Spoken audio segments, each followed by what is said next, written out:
A few days ago, while I was still in Atlanta, I was having a conversation with a friend, an old friend, somebody that I know, I've known for years. And we were talking about, well, the mess that 2024 the 2024 election specifically, certainly would be. And he asked me about uh, my my notion of not voting as an act of which is something I've talked about here before, as an act of not opting in to the system, not opting into the powers that be, not opting into the principalities, powers, thrones, and dominions, in the sense that if you give assent, and this is something I've talked about before in prior videos. I think I've gone over this perspective of mine, that if you give assent to the system, let's just call it the system, for lack of a better word. If you give any kind of assent to the system, if you participate in the system's rituals, of which voting is certainly one, then you are essentially saying, or your act of voting is essentially lending credibility to them, or lending credence to their legitimacy, undeserved credence to their legitimacy. I don't believe that the thugs and criminals and liars and child molesters and murderers row of demonic entities that currently hold sway, uh, and over probably much of the world, but definitely over the Western world and definitely over the United States government. I don't believe that they have a legitimate right to rule over me or you or anybody else. And I believe that when you when you participate, even with the best of intentions, all right, you might say to yourself, I know it's all crooked, I know it's all corrupt, I know, I'm coming into this with eyes wide open. I know about the Franklin scandal, I know about Pizzagate, I know about um, Jeffrey Epstein and everything else. I'm just referencing a few things here that indicate the true identity of those who rule us, or who claim to rule us, who those who illegitimately claim the right to rule the rest of us. So the question is, why vote, or the question of the notion of voting as somehow giving assent to them came up.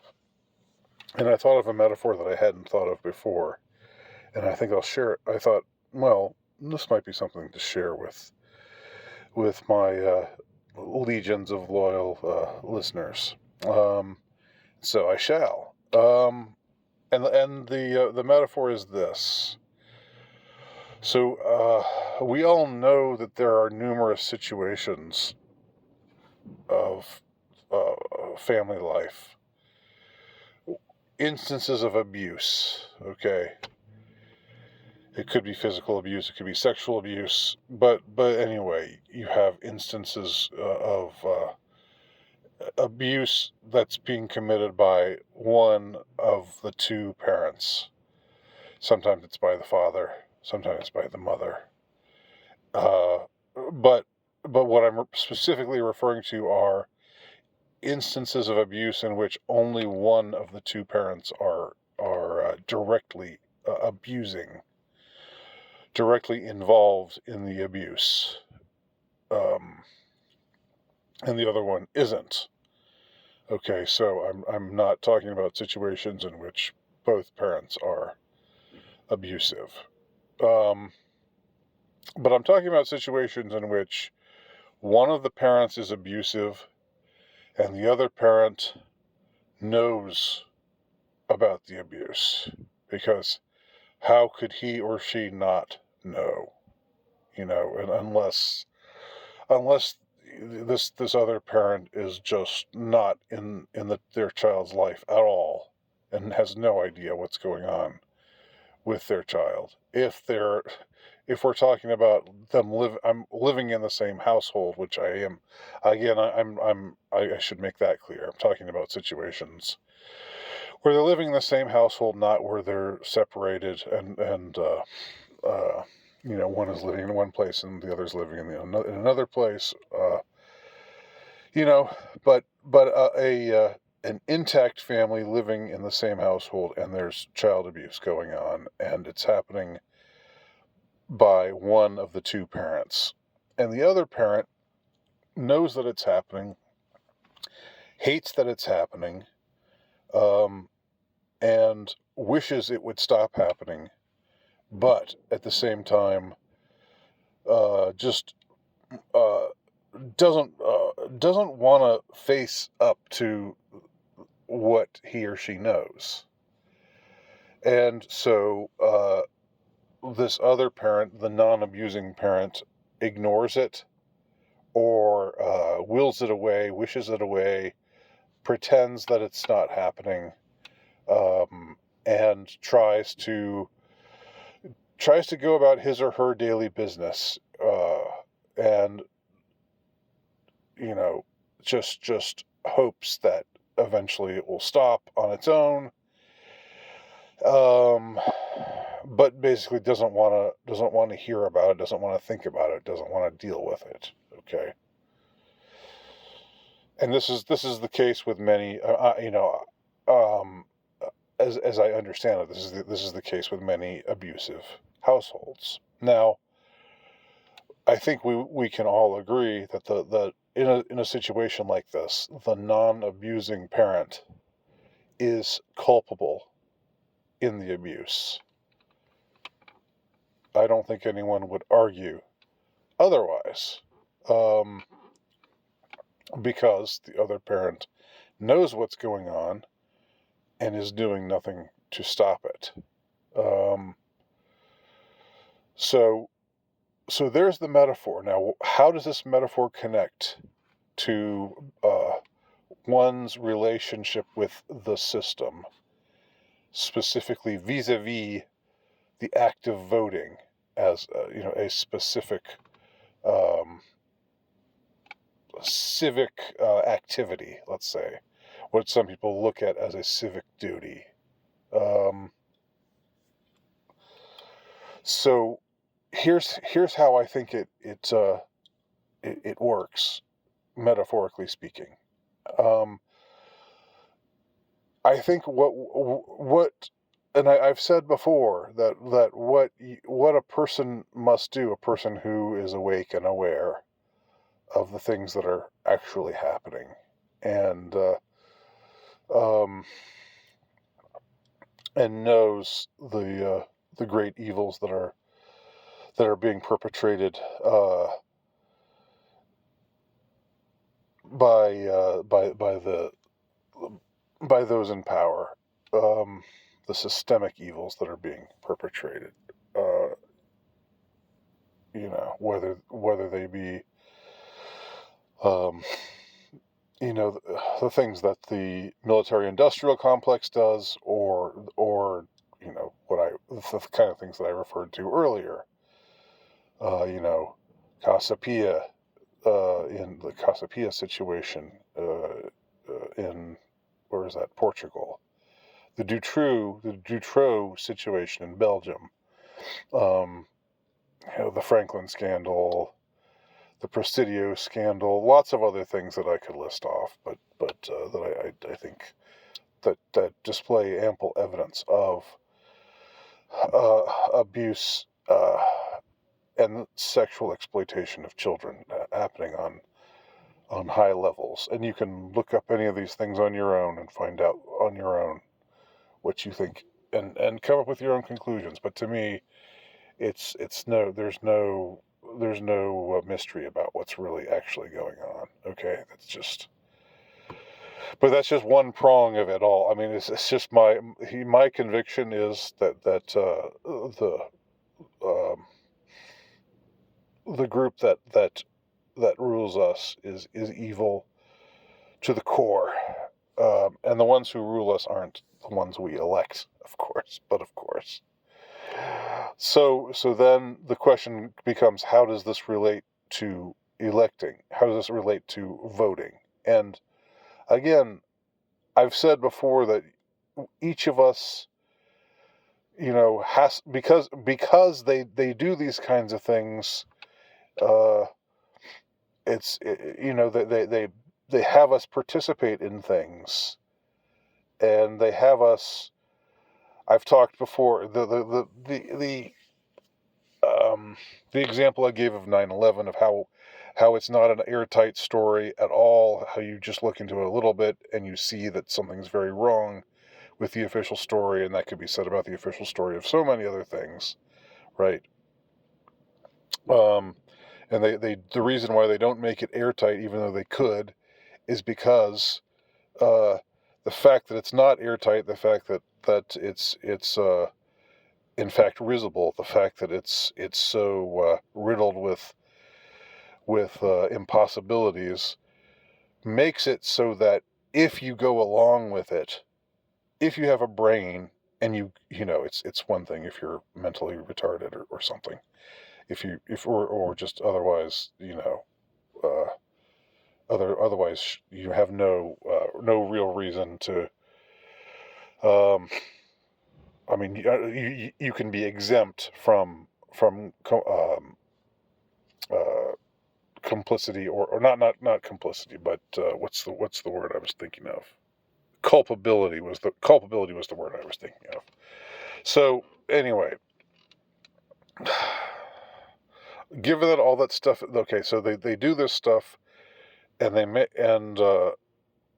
and they don't totally cover it up. They make it clear what really happened, because it's a way that, in their minds, it's a way of it's like a karmic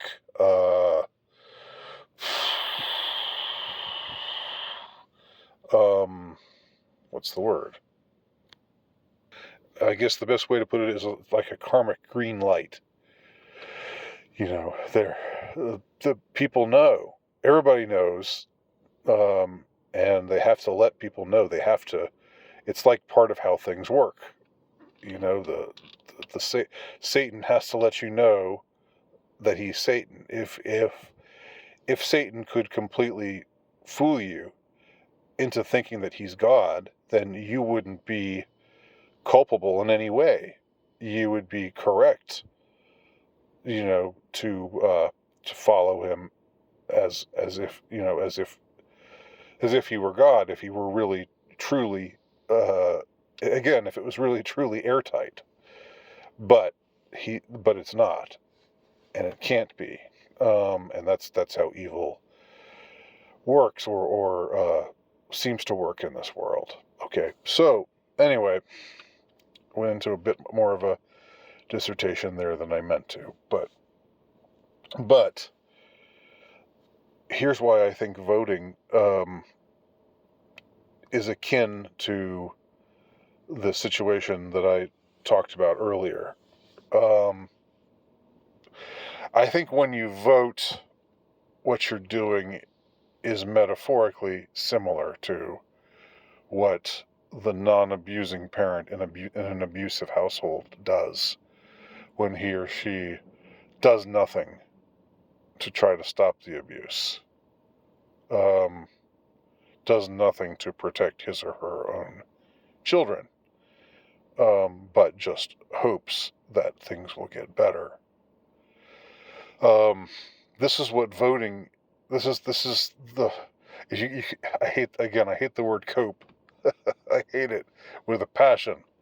But you could say that it's a cope. You could say that it's a cope that's been set up by the powers that be, as like a safety valve, or But it's not just a safety valve. It's not like, if it were only a safety valve, then it would just be, oh, well, you can vote, and if you've got the freedom to vote, and as long as you can vote, then you're really living in a free free society where the citizens are the ones who are truly in control, right? That's the safety. That's how it works as a safety valve. If there was no voting, then people would say, hey, wait a minute, you're just doing all this stuff, and we don't have any. We're not consulted at all, and then they come back and say, oh yeah, well, you can vote. You can always vote. It's in your hands, citizens. Your leaders are just really your public servants. They serve you. They're not actually ruling on behalf of those who control them, through blackmail and other dark means. No, they're actually public servants, and they're at your command, and you can control things. You can control the way that the course that is taken by our country through your vote. But it's not just that they claim it as a safety valve. They also, for them, it's like a way of saying, and again, this is esoterically, I think, how it functions. It's saying, you are against the way things are. Well, just go vote. Vote.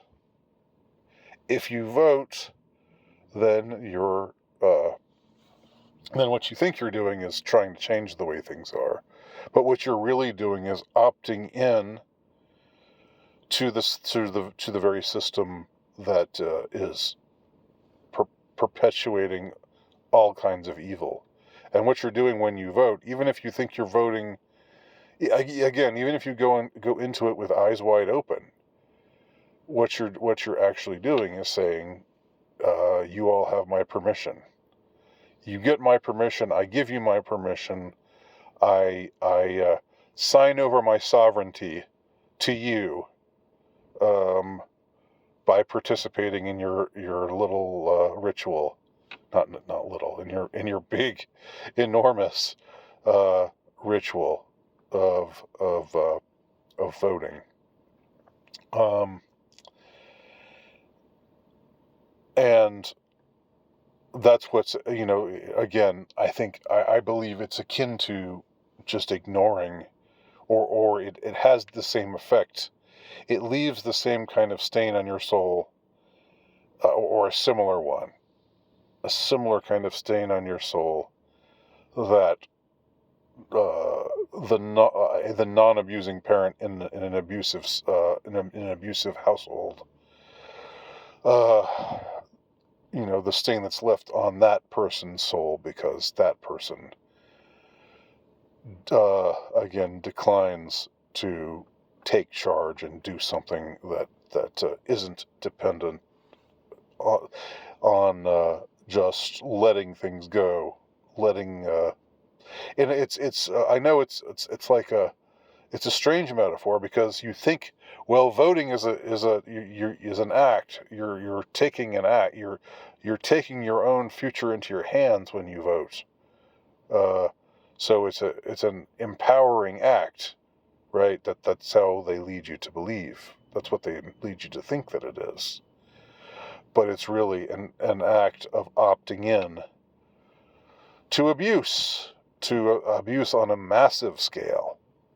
And so it's a way of getting you to signal that you are, or signal or signify that you are good with it, good with things being the way they are, or at least you're not going to challenge it. You're not going to resist it. You're going to play along, just like the non-abusing parent plays along, because he or she is just too whatever, too scared, too exhausted, too intimidated to do what's right on behalf of his or her children. There you have it. Am I wrong? Where am I wrong? If I'm wrong, let me know what you think. And thank you for watching.